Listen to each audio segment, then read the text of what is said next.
여러분 안녕하십니까? 오늘의 미국 위켄드 에디션 강혜신입니다. 위켄드 에디션에서는 미국의 한 주일 어떤 중요한 일들이 있었는지를 좀 정리를 해드리고 또 정규 방송 시간에 여러분들께 뉴스를 전하면서 미처 못다 지적해드렸던 부분들 그리고 불과 하루 사이지만 미국에선 요즘 하루 동안에 굉장히 많은 일들이 하루 전과 반대로 일어나는 일들도 있기 때문에 그런 것들까지도 같이 이제 리뷰를 해드리겠습니다. 지구상에서요, 발전된 민주주의 국가 가운데서 연방정부가 폐쇄하는 국가, 아마 미국밖에 없을 것 같습니다. 미국은 또 연방정부 폐쇄라는 게 이제는 무슨 루틴처럼 됐거든요. 트럼프 대통령 들어와서 지금 세 번째인데 지난번에는 뭐 짧게 주말을 끼고 있었기 때문에 별 문제가 없었는데 오늘로써 미국 역사상 가장 오랜 기간 22일 동안 연방정부가 폐쇄되게 되는 겁니다.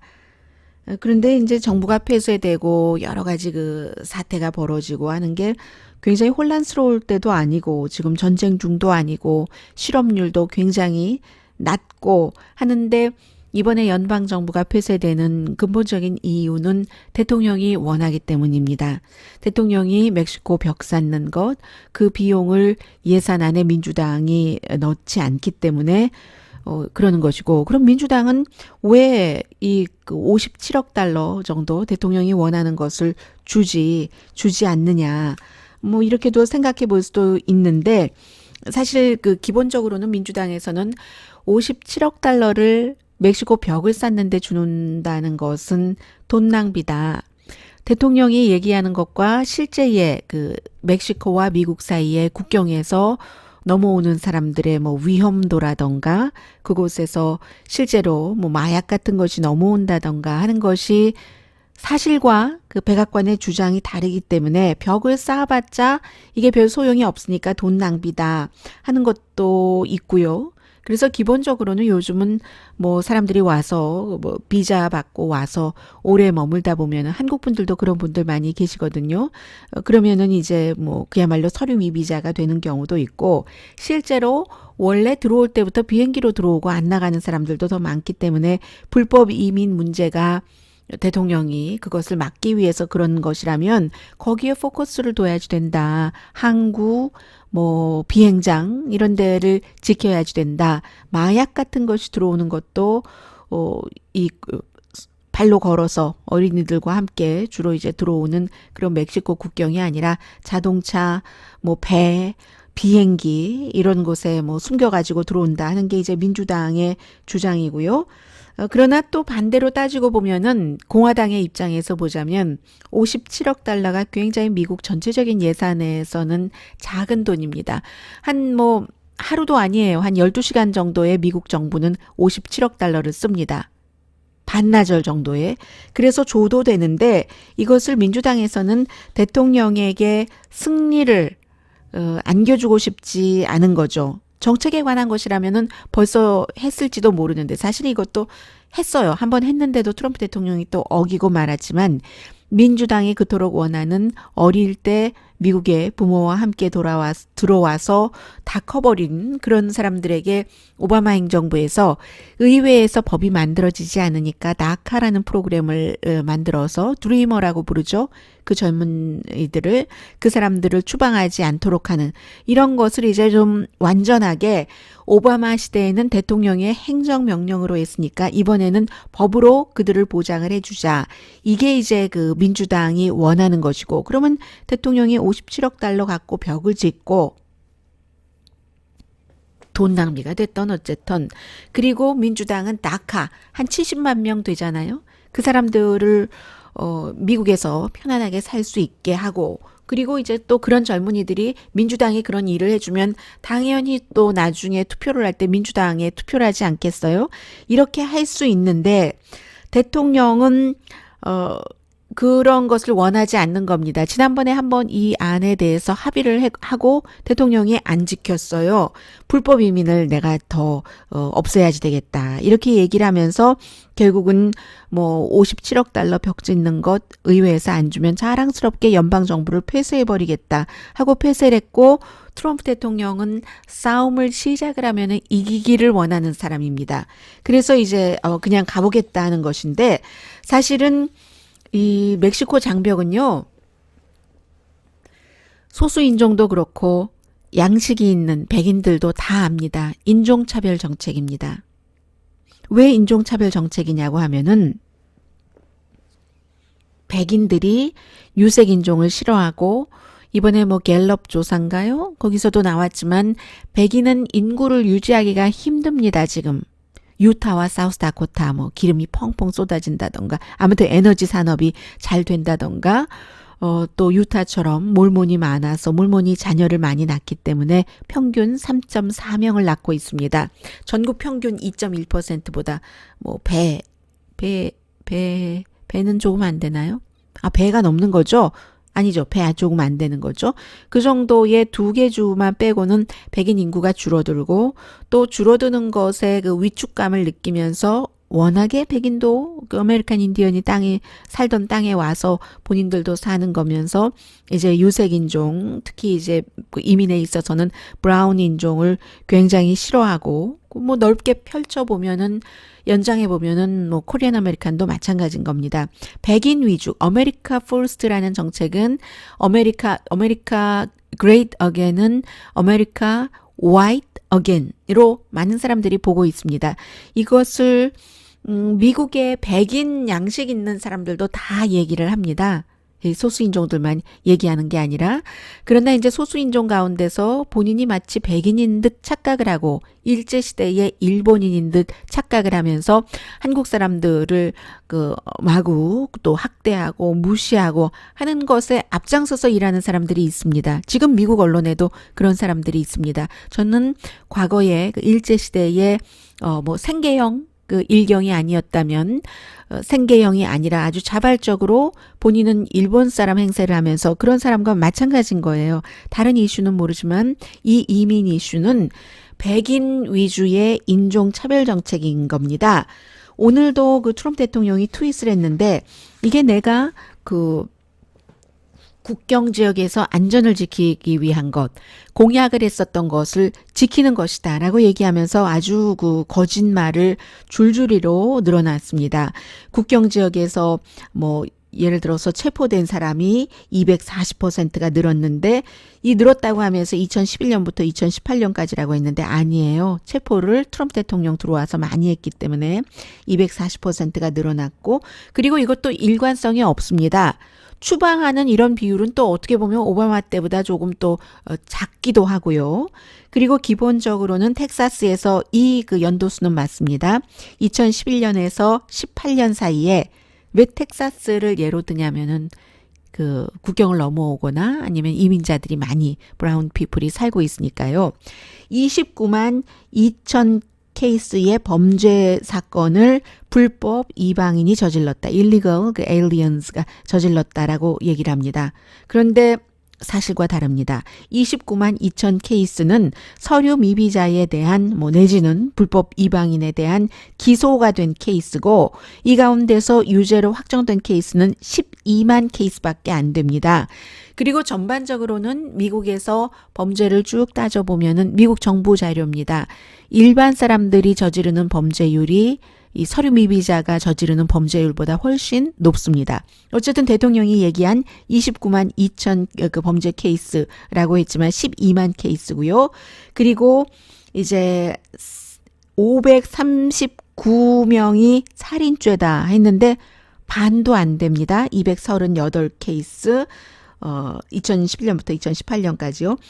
또 폭행이 3만 2천 건이라고 했는데 기소된 게 그런 것이고, 확정이 13,600 케이스, 훨씬 작죠. 반도 안 됩니다. 성폭력 케이스도 그런 식이에요. 기소된 3,426건이라고 했는데 이게 뭐 결국은 1,689건. 무기 관련 그 뭐 기소된 사람도 이 무기 관련 범죄자가 뭐 3,000명이었다고 했는데 내 1,280명 이런 식으로 대통령이 상당히 실제와는 다른 수치를 들어서 오늘 아침에도 트윗을 했거든요. 내가 이 연방정부까지 폐쇄하면서 뭔가 기금을 받겠다고 하는 것을 여러분이 이해를 하셔야 됩니다. 그 이해를 하려면 선거에서 내가 왜 이겼는가? 국가 안전, 안보를 보장한다고 약속을 했기 때문에, 공약을 했기 때문에 그게 바로 벽입니다 하면서 이제 이렇게 얼마나 그 불법 이민자가 범죄를 많이 저지르는가 하고 수치를 쭉 냈는데, 보통 일반 사람들은 대통령이 이렇게 트윗을 하면 대통령의 말을 믿지 않겠어요? 그런데 제가 조금 전에 말씀드린 것처럼 모든 정부 자료가 대통령이 그 말한 게 틀리는 이런 거니까 이게 참 대통령이 가짜 뉴스를 너무 많이 뿌린다는 것 말씀을 드리고요. 그리고 이제 이렇게 22일째 연방정부가 문을 닫고 있기 때문에 그 가운데서 수십만 명은 돈을 못 받고 일은 하고 있지만 그런데 점점 이게 그 부작용이 늘어나고 있기 때문에 국경을 수비하는 사람들이 봉급을 못 받았어요. 국경 수비대가. 지금 멕시코를 통해서 너무 많은 그 불법 체류자들이 들어오기 때문에 벽을 쌓아야 되겠다는 것이잖아요. 그런데 사실은 멕시코를 통해서 들어오는 그런 사람들은 46년 만에 최저입니다. 어떤 연방 자료는 45년 만에 최저이고 어떤 연방 자료는 46년 만에 최저거든요. 그리고 얼마나 캐러반 금방 다 쳐들어와서 미국을 뭐 어떻게 할 것처럼 했는데 아무 일 없었잖아요. 선거 끝나고. 이제 그런 그 일들인데 그로 인해서 연방 정부를 폐쇄하고 나서는 뭐 식품의약국에서 80% 정도 식품에 대해서 아주 위험한 공장에 대해서도 검사를 해야지 되는데 그런 것도 못하고 있고, 그 사이에 이제 뭐 션 해니티라든가 루답스 같은 팍스의 진행자, 트럼프 대통령의 지지자, 우파 중에서도 극우인 패트릭 뷰캐년, 또 린지 그레이엄 상원 의원 같은 사람들이 지금 당장 비상사태를 선포해서 지금 당장 벽을 지어라. 돈을 뭐 국방부 어디에서든 끌어서 이렇게 주장을 오늘도 하고 있습니다. 그런데 이제 그래서 대통령이 캘리포니아주 뭐 산불이 자주 일어나니까요.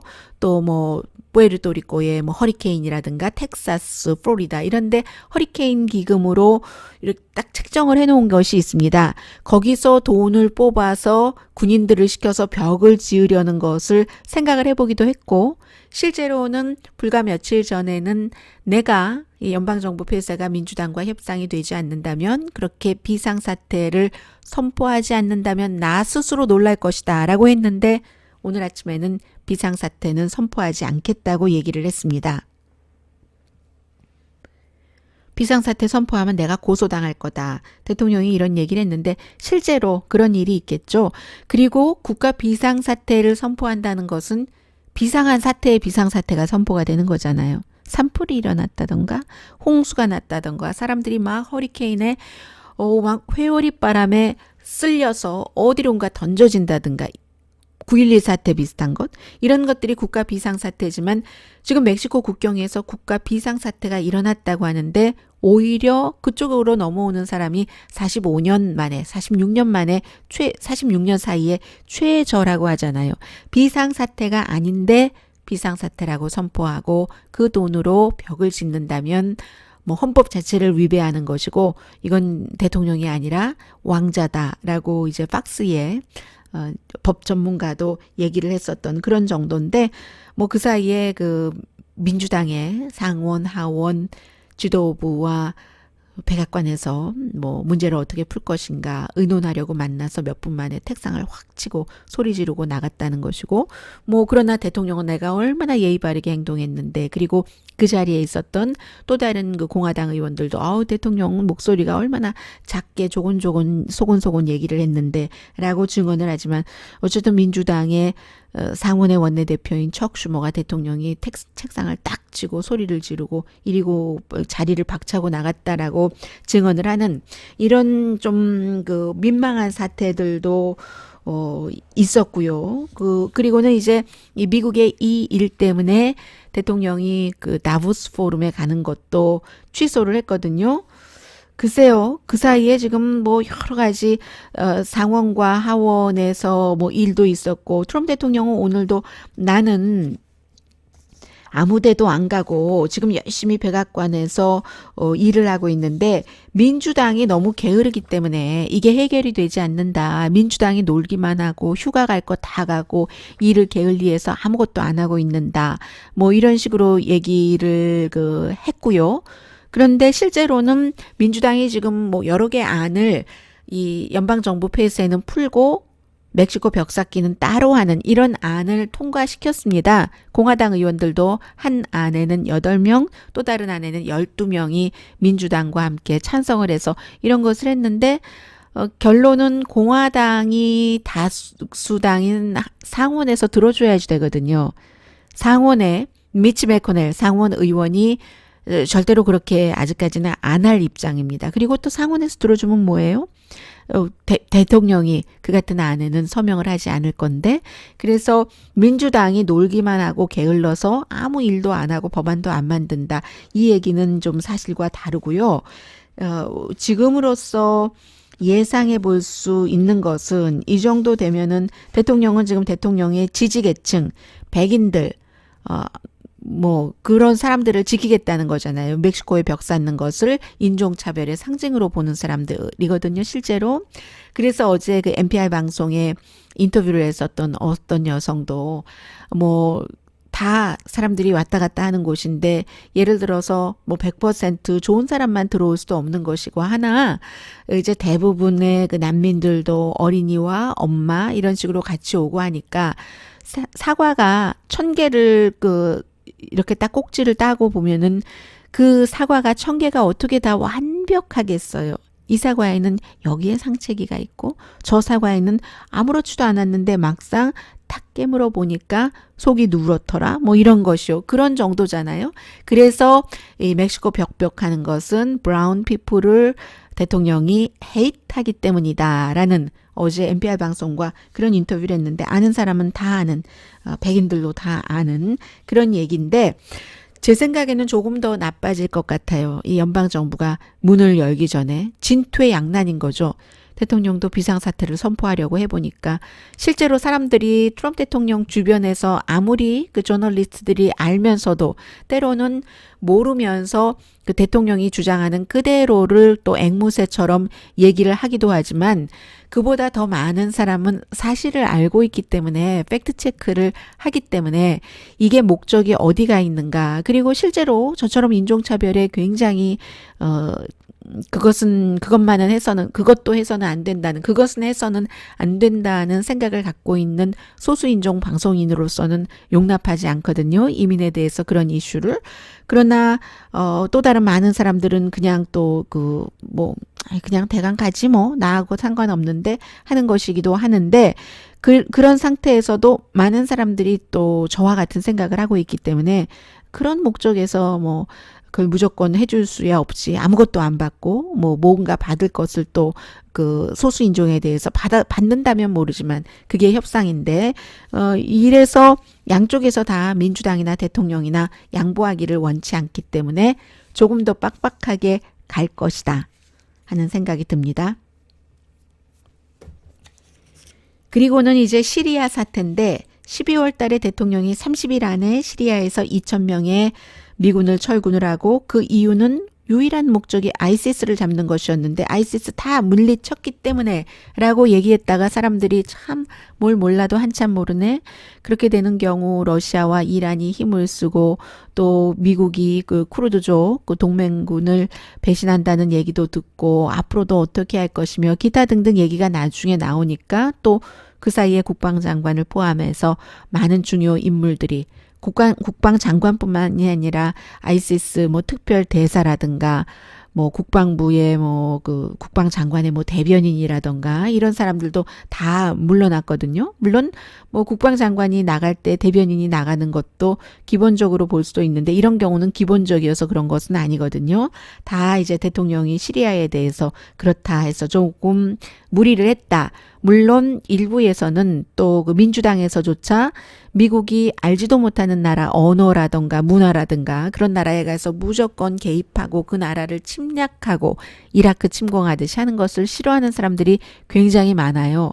그러나 그렇게 싫어하는 전쟁을 싫어하는 사람들이라 할지라도 일단 발을 들여놓은 그 테러와의 전쟁에서 다른 쿠르드족을 위험하게 하면서까지 아주 그 배신하는 싸가지 없게 정말로 싸가지 없게 미국이 그 철군하는 이런 것을 원치 않는 사람들이 또 많이 있거든요.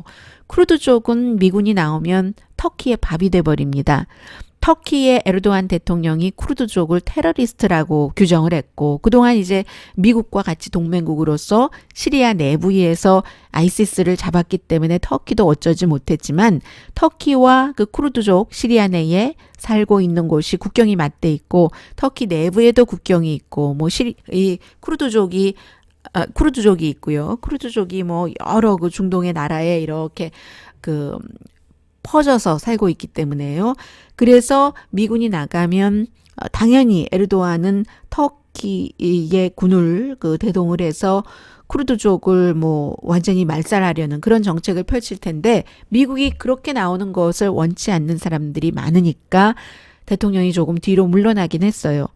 그러면서 국가안보보좌관인 존 볼튼이나 또 그 국무장관이요. 마이크 폼페오가 절대로 이 쿠르드족의 안보도 보장받고 그리고 뭐 다른 위험 요소를 없애기 전까지 철군 안 한다 했는데 그 말한 지 불과 며칠 되지 않아서 미군 자체는 아니에요.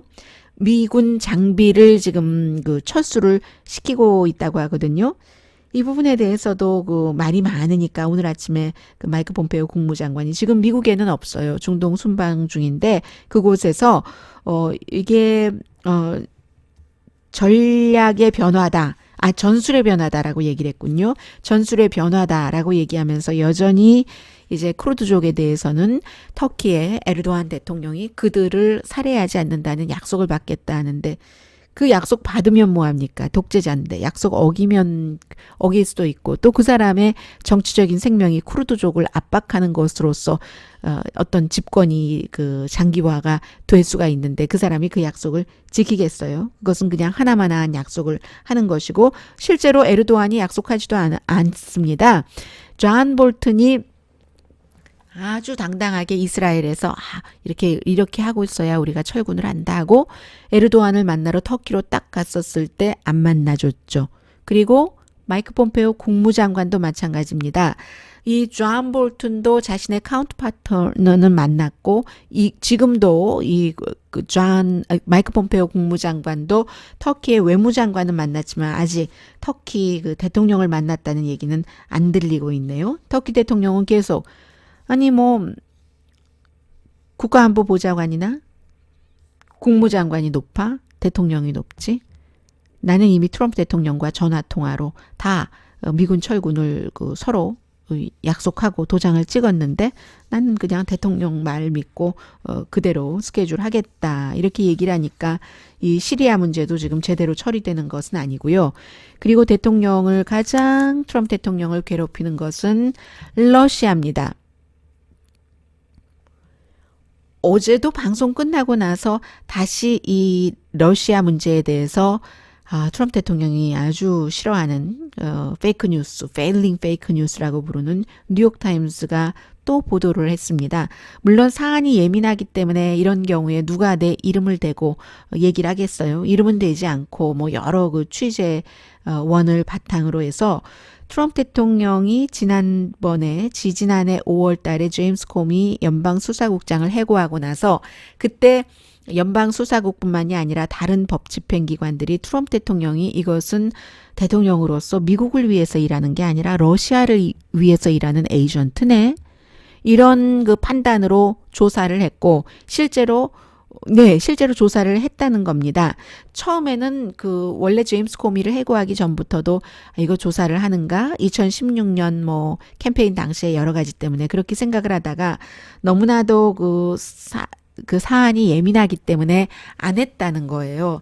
그러다가 제임스 코미를 해고하고 나서는 해고한 이유가 또 러시아 사태를 조사하기 때문에 해고한다고 대통령이 입으로 텔레비전 인터뷰에서 얘기를 했기 때문에 그러니까는 이 트럼프 대통령 자체가 그 미국 국가 안보의 위협이다 해서 조사를 했다는 겁니다. FBI 에이전트들과 여러 그 다른 법 집행관들이 그러자 오늘 뭐 트럼프 대통령이 뉴욕타임스 페이크 뉴스가 이유 없이 증거 없이 또다시 페이크 뉴스를 보도를 했네라고 얘기하고 굉장히 대통령에게 아첨식의 발언을 많이 하고 또 그런 것 때문에 렉스 틸러슨을 해고하고 그 자리에 오른 것도 하나의 그 어떤 일화이기도 한 그게 이제 코드가 맞는다고도 표현할 수 있어요. 마이크 폼페이오 국무장관도 당장 그렇지 않다. 내가 그때 CIA 국장이었는데 뭐냐 이렇게 얘기를 하지만 CIA 국장 선에서는 그런 지시를 뭐 당연히 안 했겠죠. 본인이 대통령이 임명한 CIA 국장이었으니까요. 아무튼 지금 이런 일들이 보도가 되고 있고 그리고 이 트럼프 대통령이 계속 이 특별검사에 대해서도 그 사람 조사를 어떻게 믿느냐. 제임스 콤이 내가 해고한 그 연방수사국장과 이 멀러가 친구가 아니냐라고 얘기하는데 이 제임스 콤이 해고된 연방수사국장은 의회 청문회에서 의회 청문회는 정말 중요한 거잖아요. 선서하고 한 것이기 때문에 거기서 거짓말 얘기하면 뭐 감옥 가고 그럽니다. 그 정도로 아주 세리어스예요. 제임스 코미가 나는 로버트 멀러를 존경은 하지만 그러나 사람들이 말하는 또 사회적인 그 감각에서의 우리는 친구 사이는 아니다라고 얘기를 했고요. 대통령이 지금 겁나하는 것은 로버트 멀러 특별검사의 조사 발표죠. 그리고 이제 또 하나가 2월 7일에 마이크 코엔이라는 대통령의 픽서가 이제 의회 청문회에 출석을 해서 여러 가지를 얘기를 한다고 하니까 그 여러 가지 얘기할 때 보면은 많은 게 나오지 않겠어요. 여자 관계도 지금 정제돼서 글로 쓰여지거나 리포터의 리포트로 말하자면 제대로 된 그런 단어로 여러분들이나 제가 알게 된 그런 사실 이외의 뜻밖의 상황들이 그 일을 다 뒤처리를 했었던 사람의 입으로 통해서 모스크바에 호텔을 지으려고 할 때 어땠었다. 돈이 이렇게 저렇게 왔다 갔다 했다. 내 평생의 최악의 그 회환과 비통의 눈물을 흘리는 것이 내가 트럼프를 위해서 일을 하면서 뭐 총알바지를 하겠다고 한 것이었다. 이런 등등의 것들을 국민이 직접 그 마이클 코엔의 입으로 들을 때는 영향력이 달라질 수 있습니다. 본인이 처음에는 그 아트 오브 딜이라든가 그 여러 가지 사업적으로 성공한 것을 보고 트럼프 대통령을 좋아하고 존경해서 본인이 살고 있던 그 트럼프 콘도에서 사람들이 트럼프 이름을 떼내야지 된다고 할 때 이 사람이 뭐 그 변호사였기 때문에 변호사는 변호사지만 뭐 큰 인정받는 그 학교를 나와서 뭐 인정받는 변호사로서 일을 했었던 때는 아니거든요. 돈도 없어서 제가 그 당시에 방송을 드릴 때 이 사람이 연봉 그 뉴욕에서 7만 달러면 정말로 아무것도 할 수 없는 그 자녀도 있고 하니까요. 그런 정도의 돈인데 어떻게 트럼프 타워 그 콘도미니엄에 살았을까라고만 말씀을 드렸었는데 아버지가 굉장히 부자여서 그런 게 아닌가. 뭐 예를 들면 돈은 다른 곳에서 또 나올 수도 있으니까요. 그래서 연봉 7만 달러 받을 때 그 콘도미니엄에서 아니 왜 트럼프 이름을 여기서 떼느냐 하고 본인이 운동을 해서 그 콘도미니엄을 떼자고 한 사람들을 다 쫓아냈어요. 그 보드 멤버에서.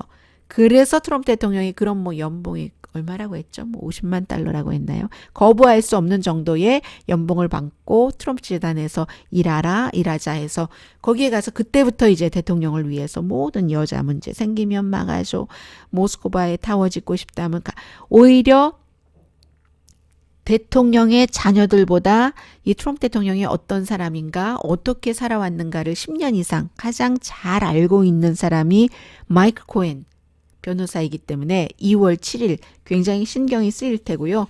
그리고는 이제 특별검사의 조사 결과. 글쎄요, 이 특별검사가 제임스 코미 연방수사국장이 해고됐었을 때 연방수사국과 다른 법 집행기관들이 대통령이 국가 안보다 러시아 블라디미르 푸틴을 위해서 일하는 이런 것을 이번 수사에 연결을 시켰는지도 모르겠어요.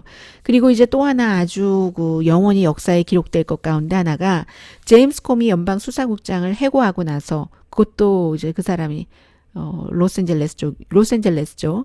웨스트 LA 제가 가끔 그 지역을 가면서 친구도 거기서 일을 했었기 때문에 그 연방정부 청사를 항상 쳐다보게 되는데 이 FBI 그 청사에서 제임스 코미 연방수사국장이 뭔가 그 연설을 하고 있었을 때 본인은 보지 못했는데 이 수사국장 뒤에 있는 스크린을 보고 사람들이 트럼프 대통령이 그를 해고한 것을 알고 이 사람이 연설하다 말고 보따리 싸가지고 워싱턴 DC로 갔잖아요. 그랬더니 그 갈 때 비행기를 아니 왜 그 일반 비행기를 돈 주고 타고 오지 뭐 그런 공무집행 비행기를 타고 오라고 했느냐는 둥 대통령이요. 그리고 해고장도 본인의 그 당시에 집사였죠. 그 개인 그 시큐리티 가드 S자가 이름에 들어가는데요. 지금은 그만뒀어요. 그 사람.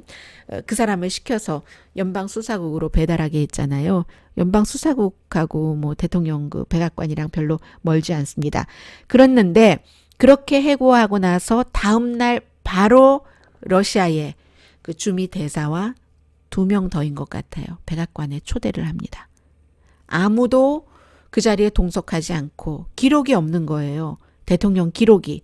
그렇게 그 대통령이 그 당시에 그 러시아 사람들과 같이 또 그 보란 듯이 또 얘기를 했죠. 이것도 아주 그 큰 이슈가 됐었는데 그러니까 이 FBI를 비롯한 법집행기관에서 대통령이 러시아의 에이전트네 하고 조사를 했었다는 겁니다.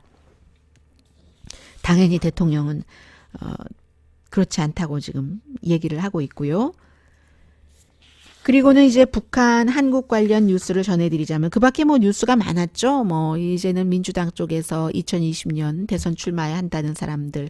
지난번에 오바마 시절에 주택부 장관을 지냈고 텍사스의 그 샌안토니오 시장이었었죠. 줄리안 카스트로 그 히스패닉계니까요. 이 사람이 대통령에 또 출마한다고 오늘 얘기했네요. 그럼 뭐 조 바이든도 있고 카멜라 해리스 캘리포니아가 지역구인 연방 상원의원도 있고 등등 뭐 한 5명 제리 양도 나간다고 하지 않았나요? 그럼 뭐 5명 되겠네요. 지금 조 바이든 부통령도 뭐 거의 확실한 것 같고 엘리자베스 워렌 연방 상원의원도 있고요.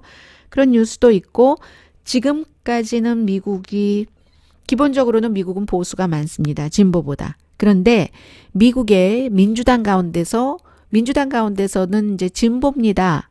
저 온건한 민주당입니다. 이렇게 해서 온건한 민주당이 많았어요. 항상. 그런데 이제는 최근 1, 2년 사이에 나는 진보입니다 하는 사람들이 점점 늘어난다는 것이요. 그게 이제 가장 중요한 이유가 헬스케어.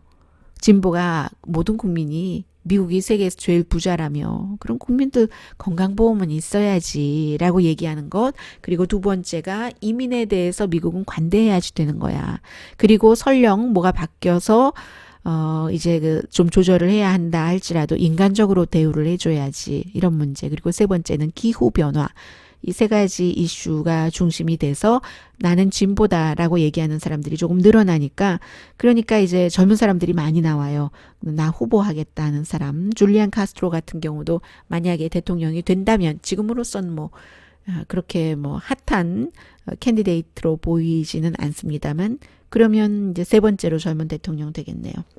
존 F 케네디, 뭐 오바마, 줄리안 카스트로 그리고는 CBS가 MBC는 전에 있었지만 뉴스팀의 여자 사장이 이제 탄생한 것이요. 이게 이제 남자들이 다 너무 많이 또 그 사장도 그랬고 그 물망에 오를 만한 사람들이 미투에 때문에 아주 그 부적격한 그런 사람이 됐거나 이미 그 쫓겨났거나 하기 때문에 그리고는 골든글로브에서 이제 샌드라오가 공동 진행자 에이션으로서 처음이에요. 남자 여자를 통틀어서. 그리고 본인이 또 이제 그 상까지 받았잖아요. 본인이 하는 그 프로그램 때문에 그 BBC 아메리카에서 만든 드라마 때문에 너무나 그 주목이 됐고 보헤미안 랩소디 다다다다다다단 이 퀸의 스토리가 전문가의 예상을 깨고 드라마 부문 최우수 작품상 또 남자 주연상을 받았습니다. 그 A Star is Born의 레이디 가가 그 Star is Born은 많이 올랐는데 5개의 후보에 올라서 하나만 받았어요. 그 오리지널 새로 만든 노래니까요. 이 퀸에는 노래가 많이 나오지만 오리지널 새로 만든 노래가 라기보다는이 아니라 퀸의 노래였고 이번에 그 레이디 가가의 그게 받아서 레이디 가가가 레디오 가가 레디오 고고 하는 그 퀸 때문에 이름이 가가인데 레이디 가가로 지었는데 진짜 가가에게 가짜 가가가 졌다. 제가 이 생각이 제일 먼저 났었어요. 그리고 저는 아직 이 영화를 보지 못했어요. 이런저런 일로 그린북이라는 영화를 보려고 합니다. 좋은 작품이죠. 작품상 받았고요. 북한 문제는 이번에는 다른 때와는 달리 비교적 빨리 방문지에 도착하기 전에 북한과 중국이 발표를 했습니다. 시진핑 중국 국가주석과 김정은 위원장이 중국에서 만난다고 또 베이징에서 떨어진 어떤 그 한약 제조 회사도 방문을 했고 그게 이제 결국은 트럼프 대통령에게 두 사람 다 김정은 위원장은 차이나 카드, 시진핑 주석은 노스 코리아 카드를 쓴 겁니다. 대상을 트럼프 대통령으로 해서. 그래서 북한의 경우는 영 미국이 우리가 원하는 식의 그런 양보, 기본을 하지 않으면 약속을 지키지 않으면 우리 중국 있잖아. 설령 구태여 선택해야지 된다고 할 때 경제적인 문제로 한국을 선택할까요? 중국을 선택할까요?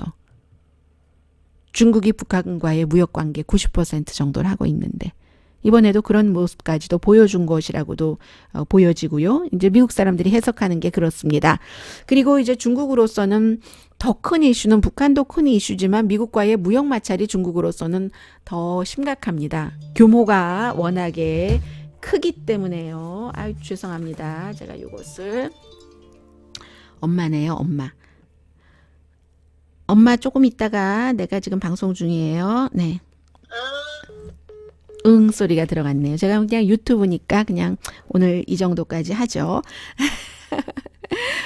글쎄요. 제가 이 부분을 편집을 할지 편집하지 않고 그냥 내보낼지는 잘 모르겠습니다. 죄송합니다. 제가 항상 정규 방송 시간에는 바이브레이션으로 해놓는데 오늘 이것을 바이브레이션으로 안 해놨어요. 죄송합니다. 자, 그래서 이 북한으로서는 무역이 더 크기 때문에 중국으로서는 그래서 북한 카드를 미국에 대해서 좀 살살해라. 우리에게 살살해 하는 카드로 충분히 쓸 수 있다는 것이고 아마 트럼프 대통령도 그걸 알게 될 거예요. 그래서 중국과 미국의 무역 마찰은 미국이 원하는 식으로 끝도 한도 없이 달릴 수가 없습니다. 트럼프 대통령이 북한 문제를 본인의 외교 카드로 잘 쓰기 위해서는 중국과 협상을 할 수밖에 없는 거예요. 그래서 저는 별로 그 중국과 미국과의 무역 마찰이 완전히 부서진 열차처럼 돼서 이리 튀고 저리 튀고 하는 데까지 가지 않을 것으로 예상을 합니다. 뿐만 아니라 이제 북한은 1대1로 해도 지금 당장은 힘들지만 한국 등을 통해서 이제 그 참여를 하는 그런 방식도 두 사람 사이에 교감이 있지 않았을까 이런 얘기를 미국 언론이 많이 하고요. 그 사이에 이제 그 인권 문제에 대해서는 지금 트럼프 대통령이 김정은 위원장과 제2차 북미 회담을 할 것으로 보여지는 거죠. 왜냐하면 지난번에도 뭐 트럼프 대통령과 만나기 전후로 중국을 방문을 해서 전에도 후에도 뭐 어떤 그 멘토 역할도 하는 사람이 시진핑이니까요. 처음에는 5년 동안 서로 쳐다보지도 않고 뚱하니 있었지만 결국은 중요한 결정적인 때가 되니까 김정은 위원장이 시진핑을 찾아가잖아요. 시진핑은 뭐 예전에 뭐 부주석일 때 이런 때 그 북한도 가기도 했었지만 중국인으로서 중국인은 그 핑퐁 외교 이후에는 아주 직접적으로 적극적으로 늘 그 미국을 상대를 해온 국가이기 때문에 미국의 그 트럼프 대통령도 그렇지만 시진핑 국가주석이 여러 번 접해봤기 때문에 미국의 생리를 아는 사람이잖아요. 그래서 이제 중국이 필요한 때는 북한이 필요한 때는 중국해를 갔었고 이번에도 그 전후로 이렇게 서로 뭔가도 맞추고 조언도 받고 했을 것이다 해서 이 그 북미 정상회담이 가까워 왔다라고 보고 있는데 싱가포르 회담 이후에 미국이 처음에 얘기했던 CVID 그리고 나중에 뭐 단어를 바꿔서 그 말이 그 말인 이런 것을 의미 있는 것을 지켰다고는 미국에서 전문가들이 보고 있지 않기 때문에 그리고 그 전문가들 가운데서는 상당수가 더 많은 수가 전쟁보다는 평화를 원하는 사람입니다. 이 일이 잘 되게 하기 위해서 얼렁뚱땅 넘어가지 말고 제대로 짚고 넘어가야지 이게 나중에 가서 서로 확 그냥 기분 나빠지면서 극단적으로 치닫지 않는다는 게 그 사람들의 주장이에요. 그래서 솔직하게 차근차근 단계를 밟아가자 하는 거거든요. 이번에도 두 사람 정상이 만나기 전에 프리 어그리먼트 없이 사전 그 충분한 협약이나 협상이나 조약 없이 얼렁뚱땅 그냥 뭐 쇼하는 것처럼 만난다면은 나중에 큰일이 있을 것이라는 그런 경고가 지금 미국에서 많이 나오고 있습니다. 또 하나는 이제 김용 세계은행 총재가 결국은 임기 3년을 남겨두고도 세계은행 총재를 안 하고 민간회사로 간다. 그리고 이제 본인이 30년 전에 만들었던 그런 조직으로 돌아간다라고 얘기를 했는데 세계은행이라는 게 100개 이상의 국가가 가입돼 있고 또 2차 대전 끝나고 나서 만들어졌는데 세계은행과 IMF잖아요. IMF 총재는 항상 유럽에서 세계은행은 미국에서 이렇게 해서 미국이 돈도 많이 되고 뭐 발언권도 많이 있는데 세계은행의 가장 중요한 목표가 넘버1이 기후변화 막는 것이고 넘버2가 세계 다른 나라에 뭐 융자도 해주고 뭐 하는 거잖아요. 세계은행이잖아요. 은행. 그런데 이제 미국에서 트럼프 대통령 행정부 들어오고 나서 기후변화도 싫어하고 그런데 지난달에 김용 총재가 앞으로 5년 동안 2천억 달러를 기후변화를 막는 데에 투자를 하겠다고 발표를 해버렸어요. 그리고 이제 뭐 중국을 포함해서 많은 나라에 뭐 돈도 빌려주고 하니까 그거 빌려주지 말라고 하고 해서 재무부와 사이가 나쁘고 그런데도 4월 달에 130억 달러입니다. 세계은행에 미국이 또 투자를 한 거예요. 뭐 미국이 은행장이기는 하지만 그래서 사람들이 참 이상하다. 지난 10년 사이에 이게 가장 큰 돈이거든요. 오바마가 세계은행 총재로 김용을 추천을 했지만 오바마 때에도 130억 달러나 세계은행에 주지 않았거든요. 나중에 왜 그러는가 알아봤더니 김용 총재가 이방카 트럼프와 좀 그 잘 통해서 이방카 트럼프가 뭐 여성의 뭐 이런 것도 뭐 하는 그런 본인의 일이 있잖아요. 그런 것과 연관해서 받은 돈이 130억 달러라는 겁니다.